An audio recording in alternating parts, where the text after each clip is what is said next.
kababayan kong Pilipino, sa makaisa pa, ngayon ko lang rin kayo nakita eh. Nung umalis ako ng Malacanang, ngayon lang. So, pagpatawarin po ninyo ako, maghingi ako ng tawad. It comes late, but maraming salamat sa inyo. At ginawa ako ninyong presidente.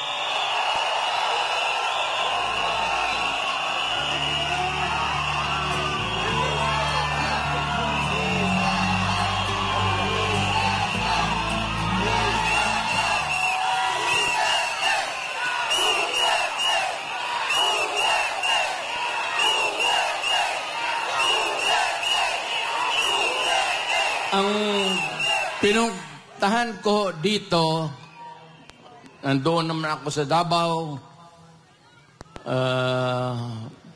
pag gano'n nang ako lumakad, staggered, I use a cane, nagbabadtos lang ako,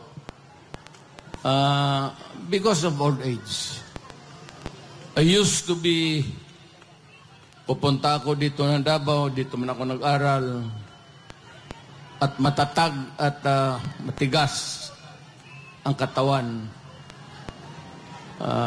Hindi ko naman akalain na paabotin ako ng Panginoong Diyos. Makatapos, makauwi, makatrabaho, at maging isang mayor doon for 23 years. Naging congressman, vice mayor ako ng anak ko.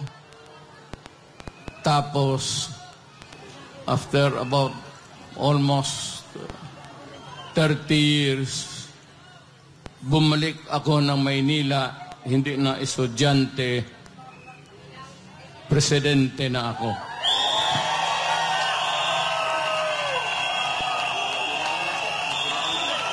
Itong ibigay ko sa inyo, maliit ito na bagay.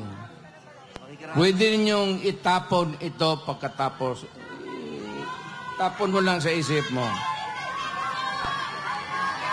Pero pagdating ng panahon, nakikiusap ako sa inyo, nakaluhod, na huwag ninyong kalimutan, ito ay legal. It could spell the difference of what we have now, what we can pass to you, our children. At anong maibigay mo sa iyong mga apo at mga apo at mga anak ng mga apo nila. Alam mo, may mga tao talagang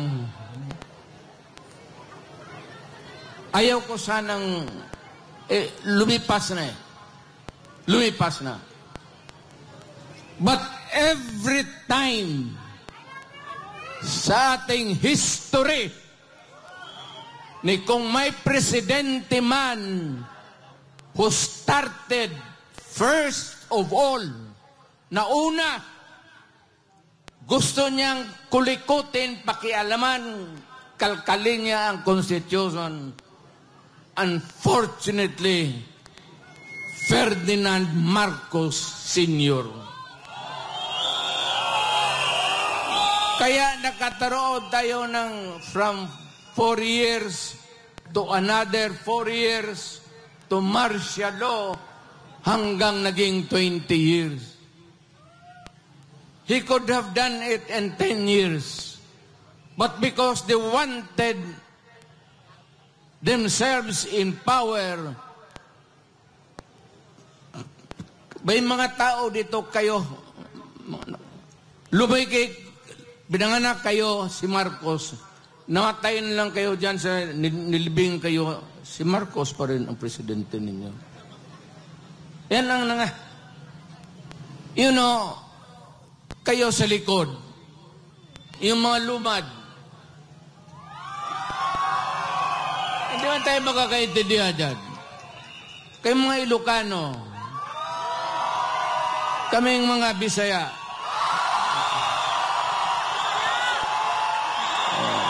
mga Waray, mga Moro, nung unang panahon, nakakaintindihan ba tayo? Nung una, inalipin tayo ng mga Espanyol. Wala tayong pulbura. Ang sekreto niyan, pulbura pati kanyon. So, nung unang putok-putok, at mabuti na lang itong si Magellan, sumimple, pumunta sa likod ni Magellan, at pinutol yung itlog niya ni Magellan.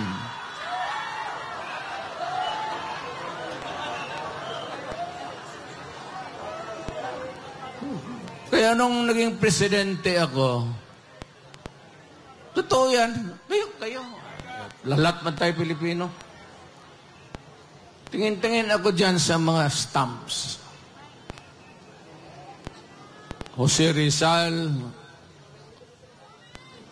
Bonifacio, Apolinario Mabini, si Jacinto, Marcelo H. del Pilar. Okay yan sila.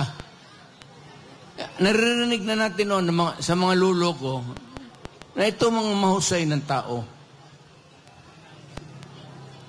Pero nung napapalaki ako ng palaki, bakit puro Tagalog ito, mga Ilocano? Sabi ko, wala ba tayong Bisaya na hero?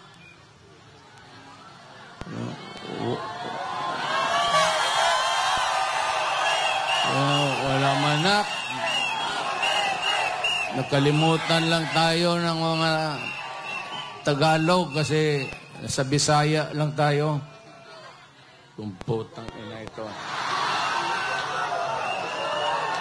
Kaya nung na-presidente ako, tinawag ko ito mga historical commission natin. Nung tinagawa ng mga stamps natin. Hoy! Ngayon kayo.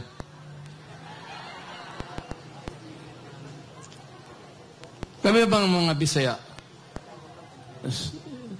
Sino ang hero namin?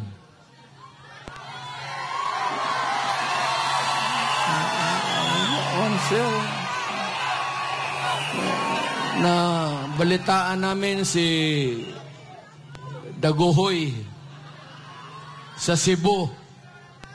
Ang problema kay Daguhoy, of later years, nung bago na, ito mga polis na gago, lahat ng mga polis, ang tawag nila sa mga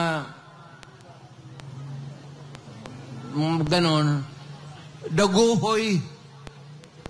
Kung bakit ito gipangalan Daguhoy ang mga animal na kriminal na paano nila si Daguhoy hindi natin mahiro? O sino pa sa amin? Yung tigas na Cebuano, sino? Sabi man nila, meron man, sir. O sino? Pero isda man, sir. Sino? Si Lapu-Lapu, sir. Yun ang pumatay kag medyo bukas pag walang istampa yung kaya ngayon nandyan na si Lapu-Lapu tapos si Daguhoy.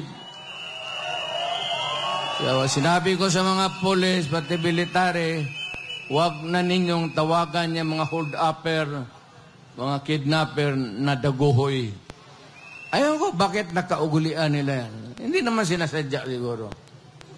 Pero medyo may 2-3 na kami. Kung mamatay si Pepe o si Bongo, baka madagdagan natin ng pangatlong hero.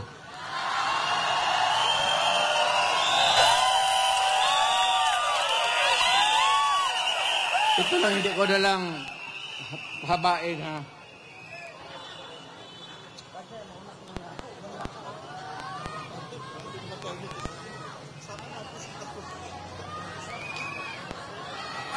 Ito ba dalawang papel? Ito yung konstitusyon ngayon. Bantay kayo dito. Bantay kayo dito. It would have a long and lasting, miserable life for you all. Ito yung konstitusyon natin. Ang una talang gumalaw nito, iba-iba niya, si Marcos. Maniwalat ka hindi. After a few decades, ang pangalawang taong gustong kumalkal ng konstitusyon natin, Marcos rin.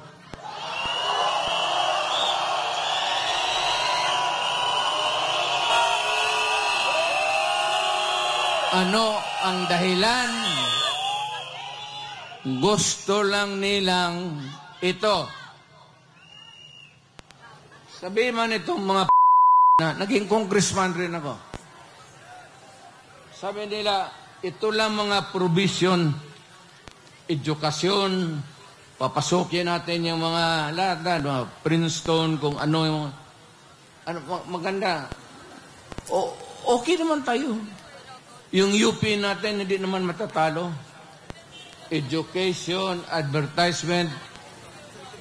Para sa akin, hindi na kailangan. Walang kawala-walang kwenta. Yan ang excuse ni Marcos noon. Pati ang excuse ni Marcos noon. Marcos. Pareho-pareho yung linya. Except dito, sa isang linya lang, nandyan. Yan lang ang target nila. Ito, excuse yang ito para mabuksan lang ang konstitusyon. Hindi mo sabihin na ito lang ang galawin namin. Pag nagalaw yung konstitusyon, walang makakapara, lahat na, everything goes. Ang gusto nilang pakialaman, ito, yung termino ng tatay niya na binalastog niya at itong konstitusyon ngayon ni Martin Romualdez, asawa si Lisa, kasi si Bongbong. Ano ang gusto nila? Pahabaan ang konstitusyon. Kasi noon nga, nilampastagan ni Marcos, napaalis siya sa Pilipinas, sinauli yung original. Pero, ginawang original, pero ang ginawa, one term lang ang president. 6 years, walang re-election. Kagaya sa akin. Yung konstitusyon na inabot, under which Marcos was elected, ganon rin. One term, 6 years. Ito, excuses na lang ito. Kagaya nito ni Marcos rin noon sa tatay niya. Ang puntarya talaga nila, ito, dito, ito. Yung term extension. Noon po.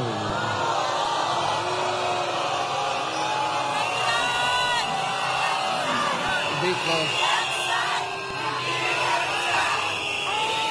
yung Constitution kung saan na siya nahialal, one term, 6 years. Ngayon, gusto nilang Chacha, People's Initiative. Ang balita ko, may pangatlo na yan, Constituent Assembly by Congress. Mukhang inumpasahan na nila kahapon. Mas madali yun at walang objection. So, kung may galawin man ang konstitusyon, isa lang. Pahabain lang talaga ni Marcos kung anong ginawa ng tatay niya, gagawin niya. Ako, na-elected ako under this Constitution.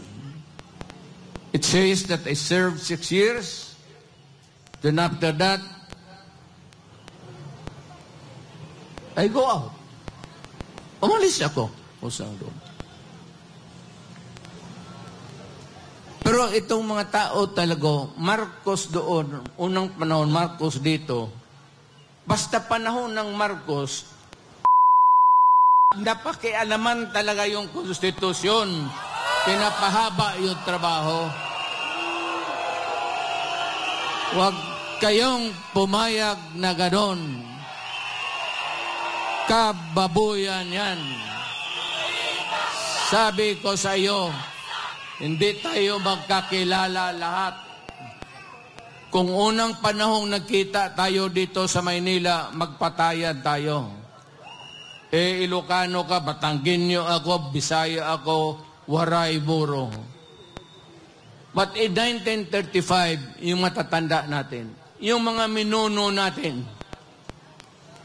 nung binitawan tayo ng Espanyol, ang Espanyol nag-istambay sa Pilipinas ng 400 years.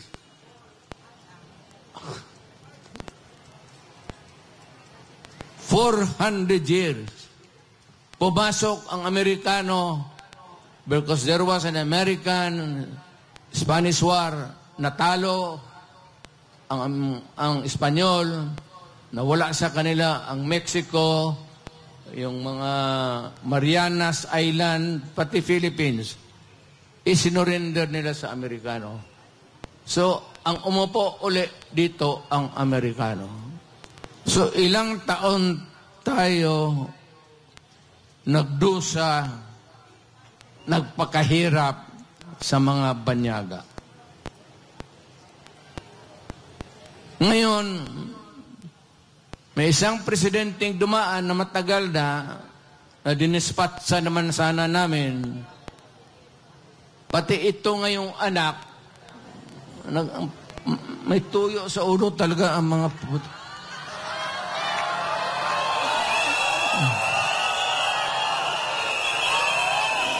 gusto pahabain. Sila lang naman yan yung gustong mapahabain ang termino nila.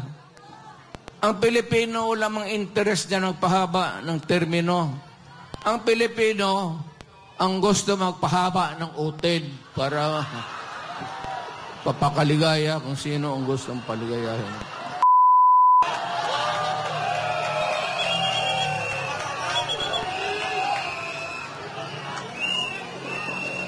Hindi na ako magtatagal kasi marami pong salita. Tsaka ilang araw na kayo. Mag-uwi na kayo. Huwag lang kayong magpaluko. Yan ang legal. Sabi ko. Huwag na huwag ninyong pumayag na mangyari yan. Kasi mapalitan nila ngayon, walang siguro ko mapalitan sunod na eleksyon. Kasi ang gusto nila, presidential Republican type of government. Ang Pilipino, tayong lahat dito, may isang boto para sa presidente. Ngayon, ang gusto nila itong Congress, tutunawin nila, gawain nilang parliament. Ang magboto sa presidente o prime minister, ang tawag na dyan hindi presidente, prime minister na, ang mga assemblyman o kaya yung mga congressman ngayon, hindi na kayo makaboto. Nada. No more. Kaya wag kayong pabayag. Bas matunaw na yung mga kamay ninyo. Sabihin ninyo doon sa kapitbahay ninyo, kapag pumirma ka niyan, papatayin kita. Magpatayan na lang tayo dito lahat. Huwag kayong pumayag sa kabalostugan na yan. Masisira ang Pilipino. You would lose your direct vote. Ako gusto ko si Marcos. Ako gusto ko si Ramos. Ito, isang boto ko lang to. Oh. Ito, gusto ko si Villar. Isang boto lang.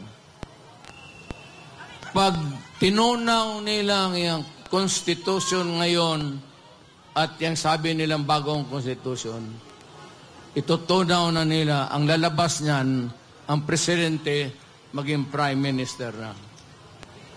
At ang mga yung mga congressman ngayon, assemblyman na, wala ng Senate, wala ng House of Representatives.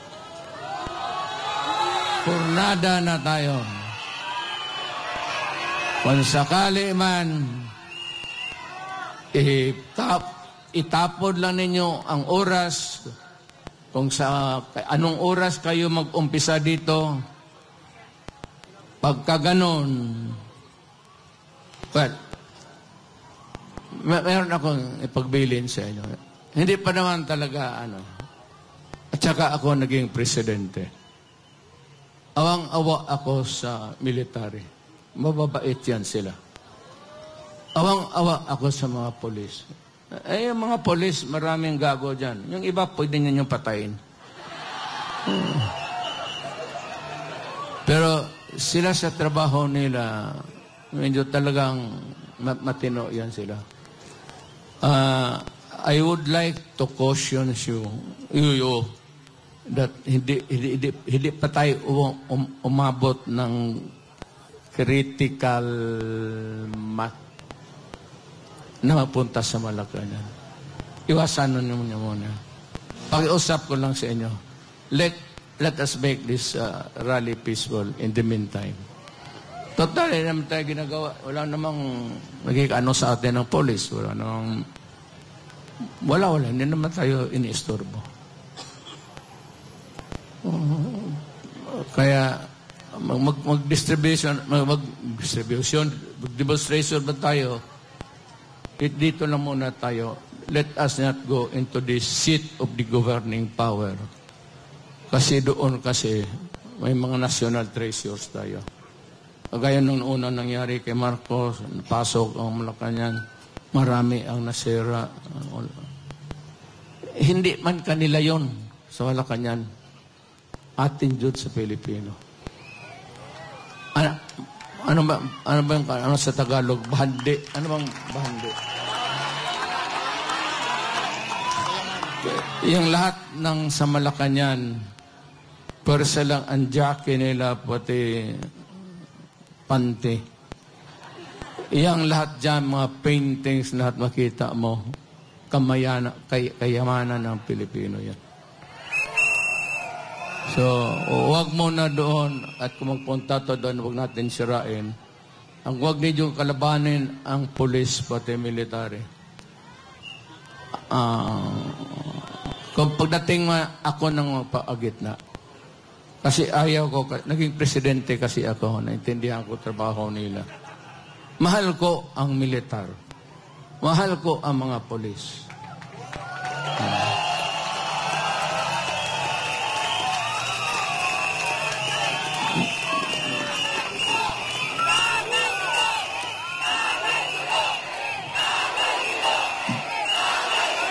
Babae mo na.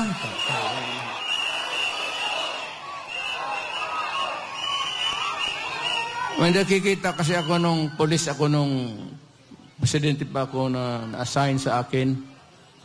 Nawala man nung ano ko dito. Pero the one thing that I can contribute really is let us avoid bloody incident. Hindi pa. Dadating yan. Talaga.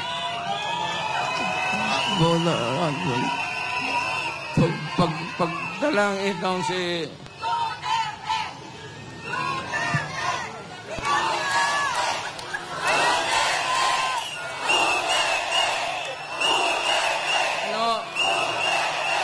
Alam mo, alam mo, si Marcos, pasyad-pasyad na lang yan.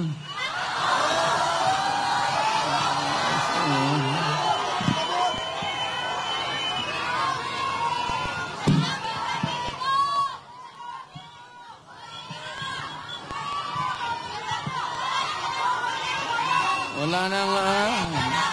Marcos. Marcos, ano?